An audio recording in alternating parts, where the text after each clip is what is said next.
Aqui, tá bom? Estamos gravando. Podem colocar o nome de vocês na chamada, tá bom?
Oi, meus queridos, bom dia.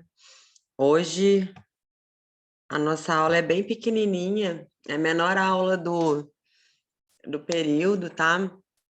A gente dá uma quebrada, porque semana que vem, as próximas 3 semanas, são 3 aulas bem pesadas, né?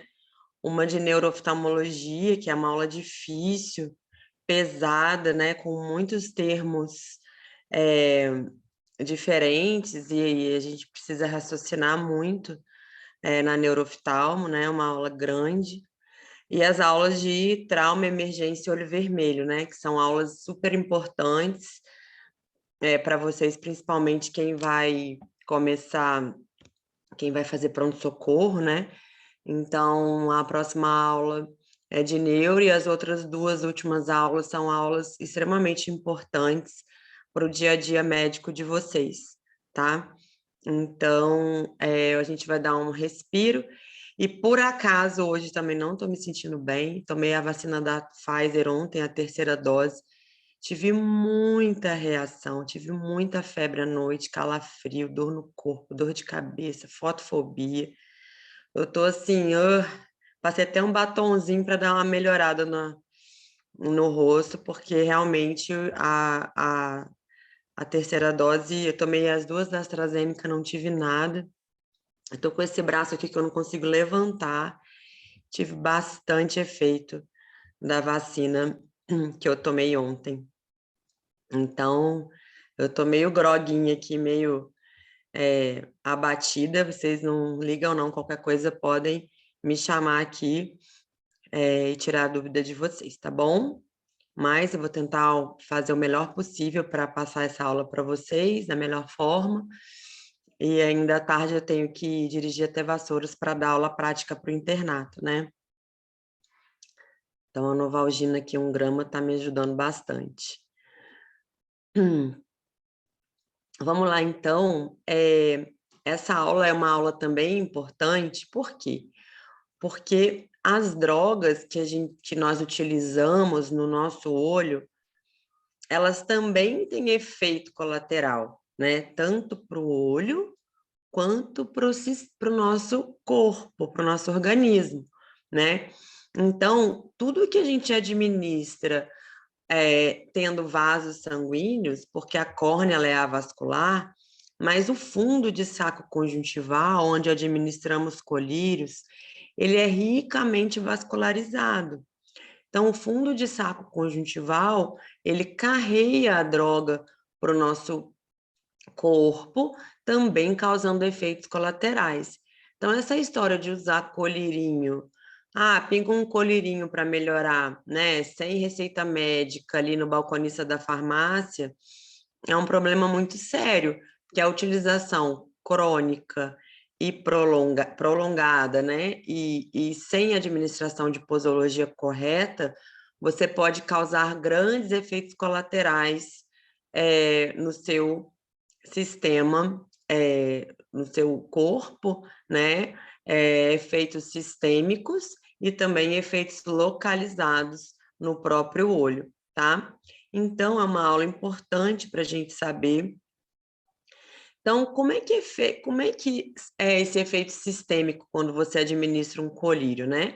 A absorção é pelas vias lacrimais, então é absorvido também, além carreado pelo fundo de saco, e é absorvido pela mucosa nasal. A gente sabe que o olho, ele tem uma comunicação. Aqui, eu vou mostrar a foto anatômica para vocês, só para vocês relembrarem. Temos a glândula lacrimal principal. Ao piscar, essa glândula extrai a lágrima, e a lágrima ela é drenada pelo canal lacrimal e absorvida na mucosa nasal, né? Então, essa absorção da mucosa nasal, ela provoca efeitos colaterais, sistêmicos e locais, né? Quando nós administramos um colírio no olho, geralmente o paciente fala assim, nossa, eu estou sentindo o gosto do colírio. Ou, às vezes, eu administro um anestésico no olho do paciente, o paciente fica com a língua anestesiada, né? Por que será? Tem uma comunicação direta, olho, nariz e boca, né? As crianças, elas têm o maior sensibilidade, né? Elas têm o menor volume sanguíneo, ou seja, dilui menos o sal, né, a substância do colírio, ela é menos diluída e acaba que a criança tem muito mais efeito colateral, sistêmico e local, né?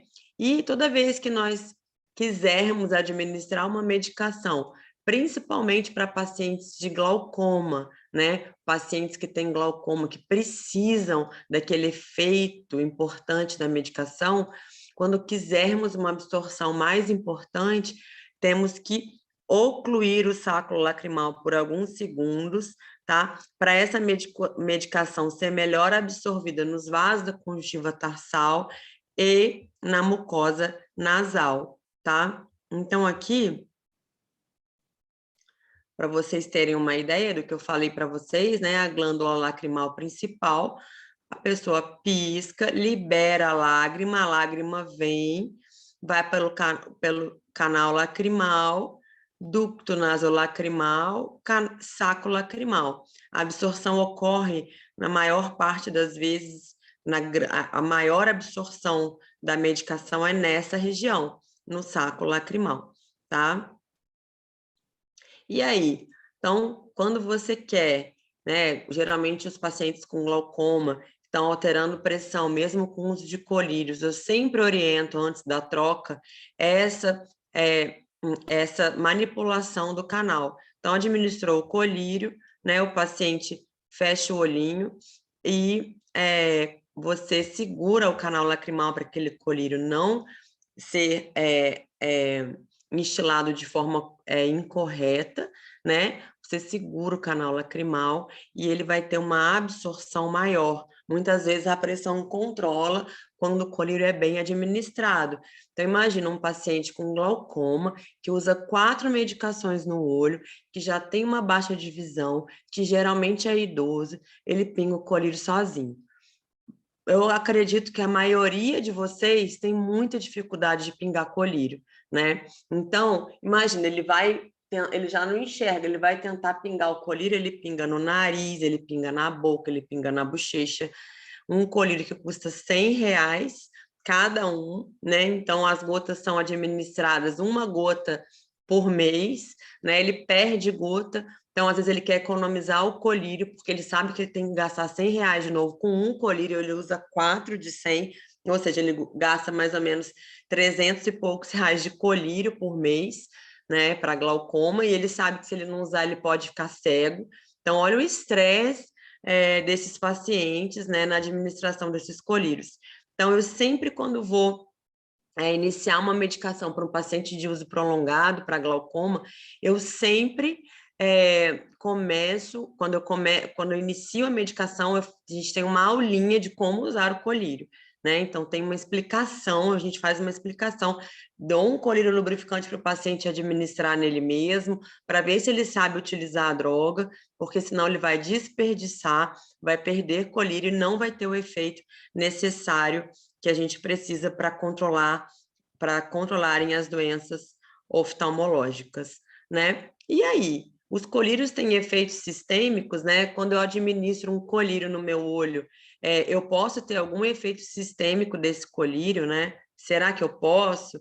Poxa, mas é uma gotinha de remédio, não vai dar nada. Ah, eu posso pingar isso aqui em criança, sim, né? Bom, isso é um erro muito grande, achar que colírio não tem efeito colateral, tá? Colírio tem muito efeito colateral.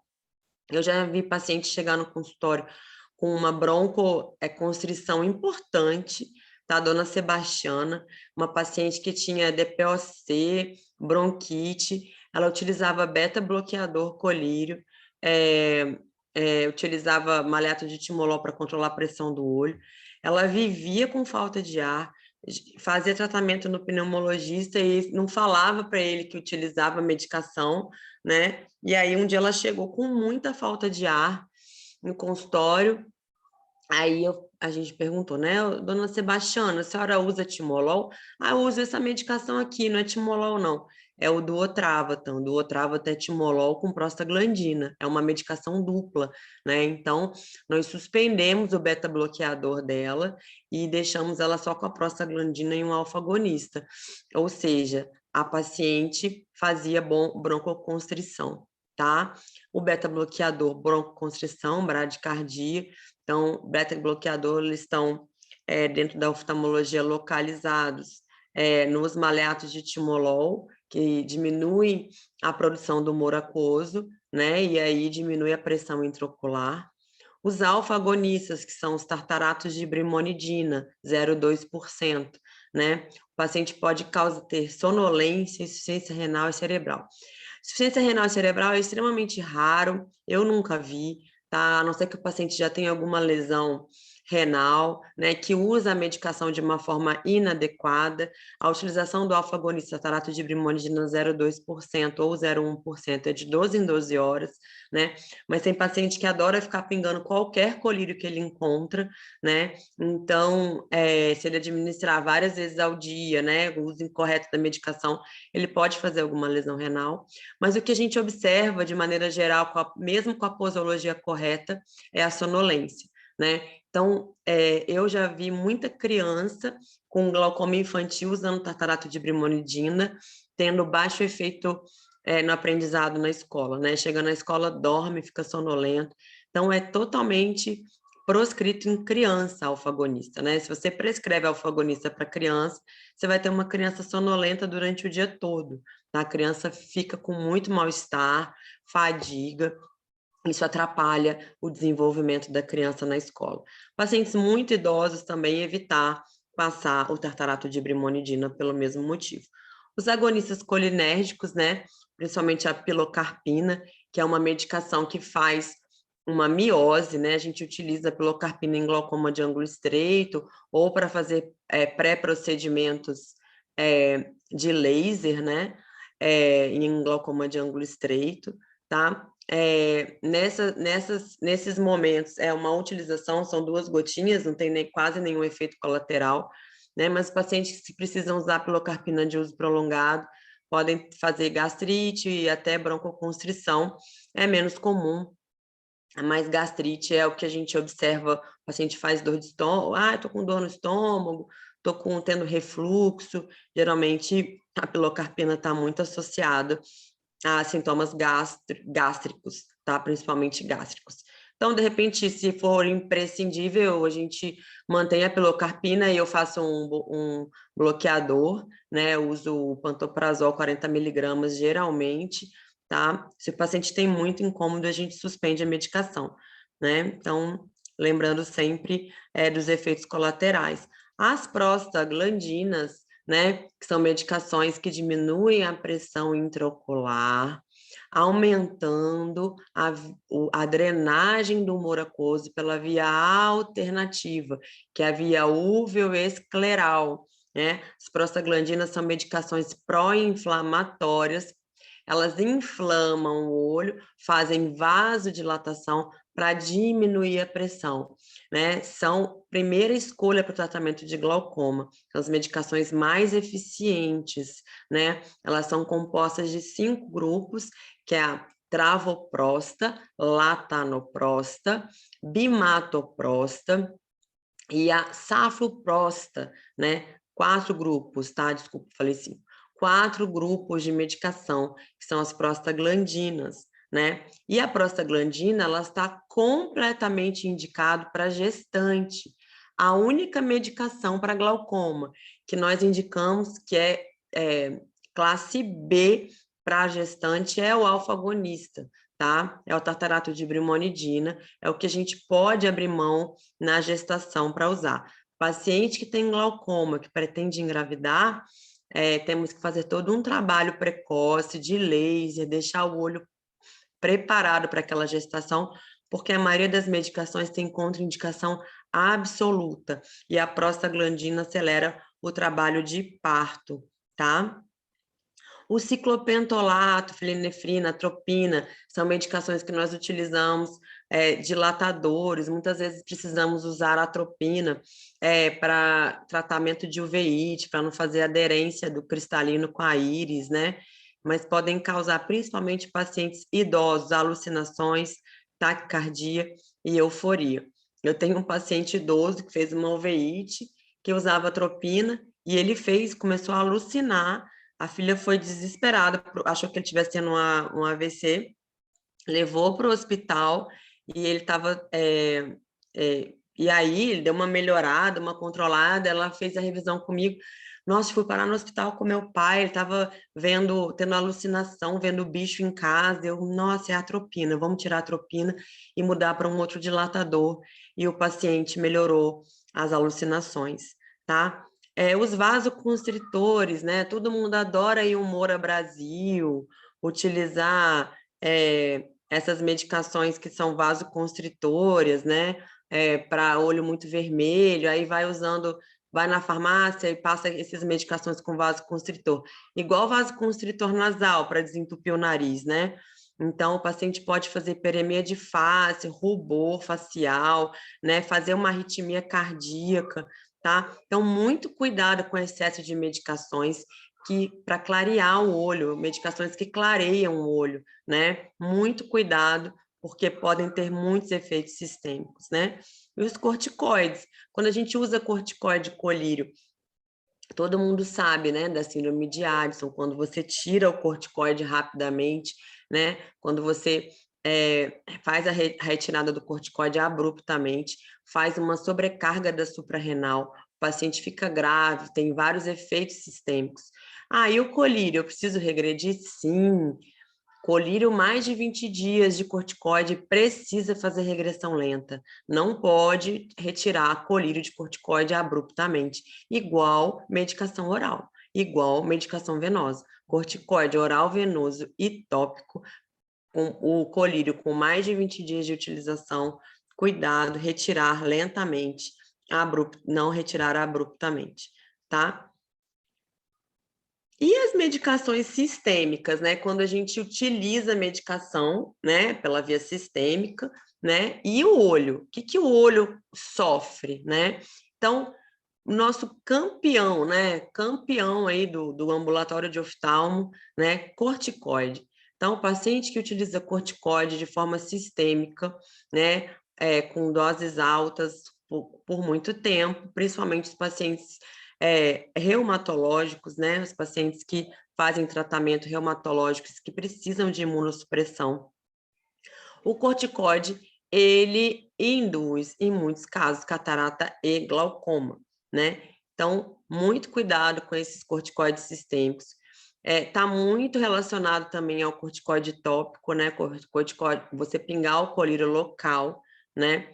Mas quem faz utilização de imunossupressão, né? Que precisa de imunossupressor, a chance de evoluir para uma catarata e glaucoma é muito alta, é quase 90% no primeiro ano de utilização para dose imunossupressora, tá?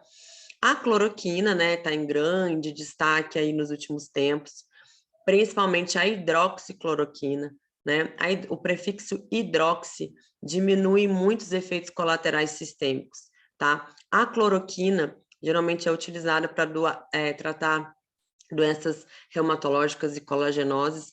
Também muito comum a cloroquina, utilização da região norte, em pacientes com malária, tá? Então, muita gente lá, a cloroquina é uma medicação de uso muito forte, com muita prevalência nessas regiões, tá? Mas a hidroxicloroquina, a hidrox com esse prefixo, ela está muito relacionada a tratamento de doenças reumatológicas, tá? Muito paciente utiliza hidroxicloroquina, né? A cloroquina, ela tem um efeito que pode fazer uma maculopatia, a gente chama maculopatia em bullseye, né? É um olho de boi, a mácula, ela lesa, faz uma lesão, com uso muito prolongado, tá? A hidroxicloroquina é extremamente rara fazer impregnação macular, tá? Precisa de uma dose de 3 gramas dia, por 3 anos para você fazer impregnação macular, tá? Então, a hidroxicloroquina é extremamente rara para lesão macular. Toda vez que o reumato quer começar, ele primeiro pede uma avaliação oftalmológica para saber se já tem alguma lesão na mácula, né? E aí nós liberamos a utilização da hidroxicloroquina para o reumato iniciar a medicação, tem um grande benefício em doenças reumatológicas, né? As sulfas, né, pacientes com doença de Crohn, retocolite ulcerativa, né, essas doenças intestinais, elas podem ter uma relação com crise de glaucoma agudo devido à congestão da coroide e faz uma anteriorização do diafragma iridocorneano, né? Então, quem já tem ângulo estreito, a sulfa já é um problema, e quem não tem ângulo estreito, por causa do engurgitamento da coroide, dos vasos da coroide atrás ali, pode fazer uma anteriorização do diafragma, íris cristalino, e fazer um bloqueio mesmo com ângulo aberto, tá? Acaba que vira um ângulo fechado, lembra que a gente sempre vai falar que crise de glaucoma aguda é ângulo fechado, porque é um ângulo secundariamente fechado, né? Engurgitamento da coroide. Cocaína, nós somos médicos, sempre vou falar isso, né? Então, julgar nunca é a nossa função, nós temos que acolher os pacientes. Então, eu já tive muito paciente usuário de droga, né, com lesão ocular. Então, você absorve, você tenta entender esse paciente, né? Não faça ele ficar constrangido, nunca coloque o dedo, porque você nunca sabe, né? Então, você tem que acolher esse paciente, né? O adicto, né? Ele sofre muito. Então, você acolhe, você trata e você encaminha, sempre para o psiquiatra, na tentativa de uma internação. Esses pacientes fazem muita lesão corneana por causa do, do pozinho que libera mesmo da cocaína, né? Que é tóxico para a córnea. Então, eles fazem uma ceratite punctata, até úlcera corneana, lesão muito grave, né? Esses pacientes podem ter oclusões arteriais e neovascularização retiniana, tá? Então, usuários de cocaína, viciados, né? Pacientes adictos, de uso muito intenso, podem fazer várias lesões oculares, tá? Então, nossa função, mais uma vez, não é julgá-los, é ajudar, sempre ajudar. O paciente, ele olha para você e ele te vê como uma pessoa que ele vai compartilhar as suas maiores seus maiores vãos, né? Os seus maiores problemas, e nós temos que absorver os problemas dos pacientes de uma forma muito ética, entendê-los sempre. A gente vai ouvir muita coisa no consultório, coisas que para a gente são muito distantes, né, do nosso dia a dia, né? E para aquela pessoa são coisas que acontecem de forma cotidiana, né? Então você vai ver tudo de mais grave, né? Então o seu papel é acolher, ajudar, sem julgamentos e tentar entender o lado do paciente e sempre encaminhar da melhor forma com uma equipe multidisciplinar. Tenho certeza que se vocês fizerem isso, esses pacientes vão ter uma melhora muito grande. Quantos pacientes com lesão no olho por cocaína que a gente já conseguiu internar e esses pacientes estão em tratamento e estão bem hoje, né? Muitos, tá? Então, eles vão procurar o oftalmo porque o olho dói, tá? Porque fazem lesão mesmo, tá bom? A maconha, né, é muita hiperemia ocular, então o paciente fica com o olho muito vermelho, né, por causa da vasodilatação. E a maconha, ela tem um papel, né, de diminuir a pressão intraocular. Então, vários estudos com cannabis, né, medicamentoso para glaucoma. A cannabis medicamentosa, ela tem um efeito na diminuição da pressão intraocular muito grande, né? Hoje a gente vê esses estudos acontecendo, mas você não pode, de forma alguma, incentivar o uso da maconha no consultório para diminuir a pressão intraocular. Eu tenho alguns pacientes que são usuários e que têm glaucoma e que fizeram pesquisas e começaram a usar por medo mesmo de perderem a visão, né? A gente não pode estimular isso, porque os outros efeitos da forma crônica e diária, né, são muito nocivos, né? Então, a parte do sistema nervoso central, até para trabalho, o paciente precisa realmente melhorar a função cognitiva. A gente sabe que é deletério no decorrer dos anos, né? Mas a utilização numa dose controlada de cannabis, né? O cannabis está muito em estudos, principalmente para pacientes com epilepsia e glaucoma grave, tá? Então, só para vocês saberem dessa utilização de cannabis farmacológico para diminuição da pressão intraocular. O tabaco, Reinaldo, pode falar. Professora, você está falando aí do cannabis. Eu tenho uma paciente que o médico dela administrou, né, o cannabis, e ela fazia realmente crise de epilepsia. E depois que ela começou a usar o cannabis, eu já acompanho ela há 5 anos, ela melhorou muito, muito. Muito. É Praticamente ela não fez mais impressionante. crise. É Impressionante. impressionante. Eu acho que tem que ter uma equipe multidisciplinar, como a gente diz, né? Acho que a gente não pode incentivar os pacientes a utilizarem da forma que geralmente eles gostariam, a mais fácil, né? Entre aspas, né? Que tem aí uma série de outros fatores por trás, né?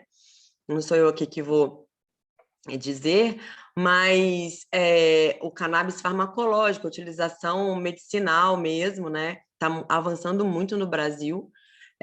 Vários estados já têm liberação para tratamento de epilepsia, principalmente em criança, tá? E realmente os efeitos são espetaculares, tá? Espetaculares. E para olho, a diminuição da pressão intraocular é muito evidente também, tá, Reinaldo? Então, vamos ver aí cenas dos próximos capítulos, o que isso vai acontecer, tá bom?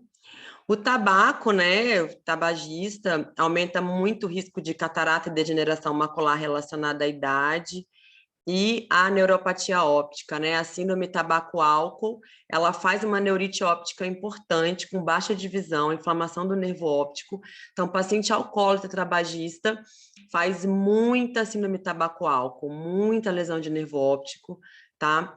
Então, vamos tentar, né, continuar a utilização de tabaco e álcool nos nossos pacientes. A gente sabe que é muito difícil, por isso que acolher e encaminhar sempre junto com a equipe multidisciplinar.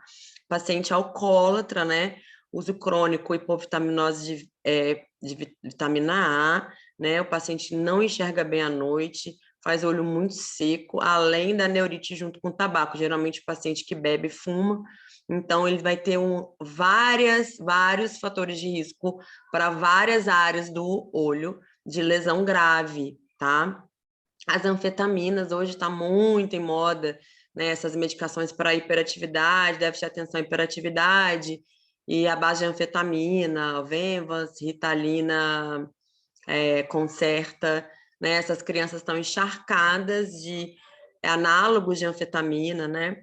E estamos colhendo isso, né? Hoje no dia a dia, pacientes muito jovens fazendo crise de glaucoma agudo, porque essas medicações fazem midríase, né? Então, pacientes hoje que trabalham com a pandemia em home office, a gente sabe que o home office ele prende muito mais o funcionário no trabalho, né? Ele não tem hora para sair, então ele quer bater meta, ele quer ganhar mais, ainda mais numa crise que a gente está vivendo.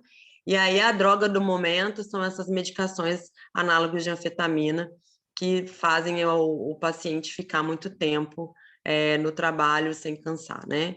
E aí estamos colhendo isso no olho com os glaucomas agudos de pacientes que têm predisposição e aí a gente tira uma crise aí a cada dia de quase cegueira por causa de uso indiscriminado de medicação.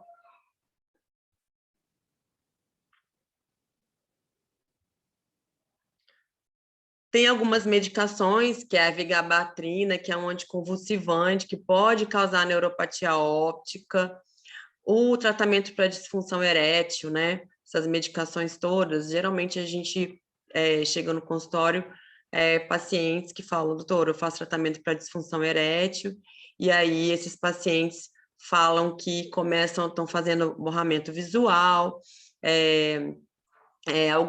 algumas baixas de visões por causa da utilização dessas medicações, além de fazer midríase, né? Então, qual o problema da midríase? Paciente com possibilidade de glaucoma de ângulo fechado pode fazer um bloqueio pupilar, né? E alguns relatos de neurite óptica por causa de uso de disfunção erétil. Então, a gente já sabe de medicação para disfunção erétil que isso pode acontecer, né? Quando o paciente me informa baixa de visão aguda e que utiliza essas medicações, a gente já pensa logo em neurite, precisa internar, pulsar, para tirar a inflamação do nervo óptico, né? Então, é importante vocês saberem isso, principalmente quem vai fazer uro, né? A atropina, já falei para vocês, existe a atropina sistêmica também, também pode fazer crise, a sistêmica, em glaucomas de ângulos estreitos predispostos, né?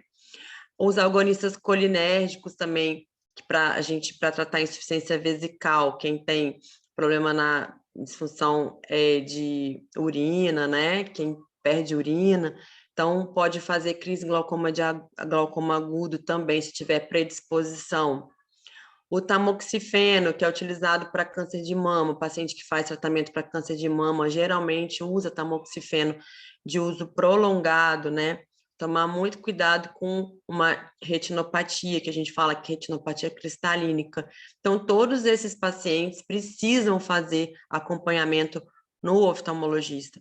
Paciente que tem tuberculose, que usa etambutol, que a gente fala, que na residência, quando vocês estiverem estudando para a prova, vocês vão estudar o etambutolho, né? O etambutol, ele faz neuropatia óptica também, com defeito de campo visual.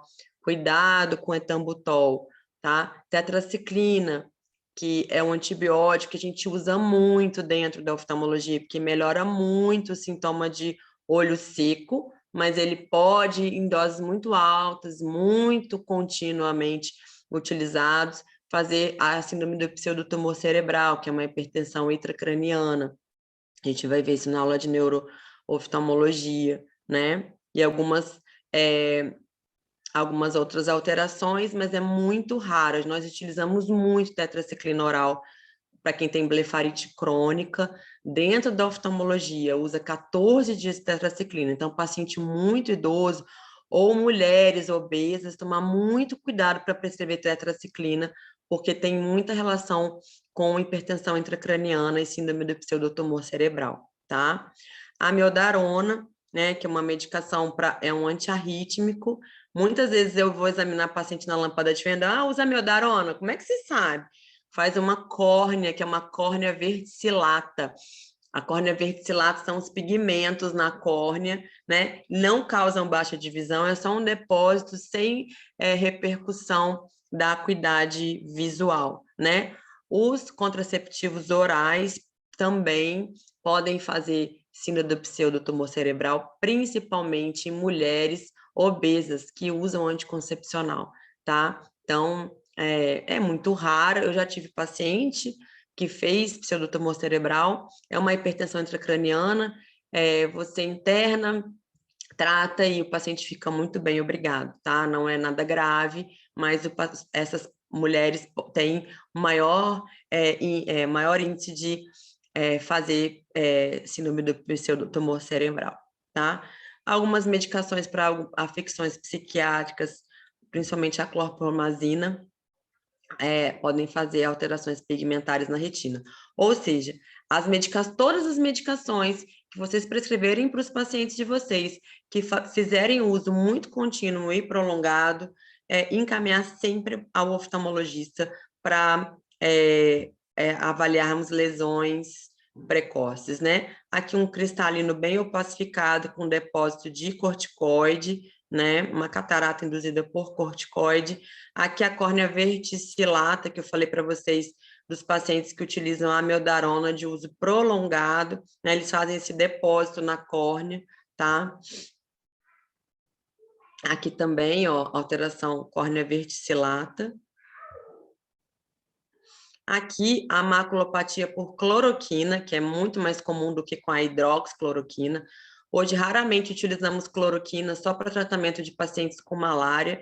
Geralmente, os pacientes que fazem tratamento reumatológico usam hidroxicloroquina. Então, é a lesão macular que a hidroxicloroquina faz, 3 gramas dia em 3 anos, né? Os pacientes usam 400 gramas dia hoje, né? Que é o Reuquinol, né? Então, é muito raro fazer essa lesão macular hoje em dia, tá? Mas tem que acompanhar e tem que fazer mapeamento de retina prévio. Então, sempre interrogar o uso de medicação durante a anamnese. Sempre. Sempre desconfiar de drogas de uso sistêmico, uso crônico sistêmico.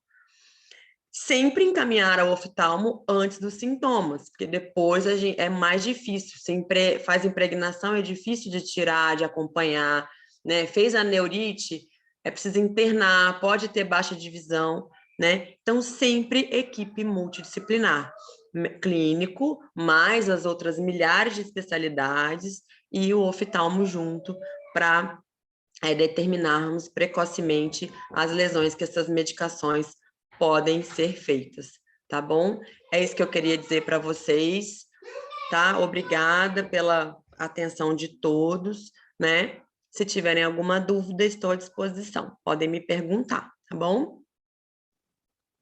Obrigada pela aula, Obrigado professora. pela aula, professor. Melhores para você, tá? Obrigada. Quem está falando aí? Todo É o mundo. Reinaldo. E obrigado Oi, Reinaldo. pela ajuda que você me deu, tá? Tô ótimo. Imagina. Que isso? Você está bem? Obrigado. Você está Tô bem. Tô bem? enxergando mais do que nunca. Tô Ai, muito que bem. bom. Que bom. Aproveitando aqui para agradecer. A gente vai acabar de te tratar aí. Fica tranquilo, tá bom? Estou à disposição Obrigado, de obrigado. vocês, tá? Obrigado, melhoras. Obrigada, obrigada. Estou bem já. Obrigadão, tá? Um beijo para vocês.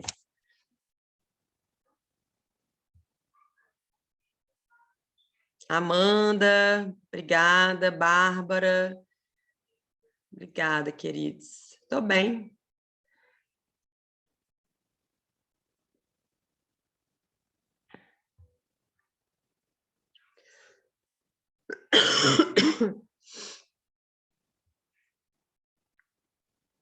Obrigada, Vitória. Estou bem, tá? Pedro, todo mundo.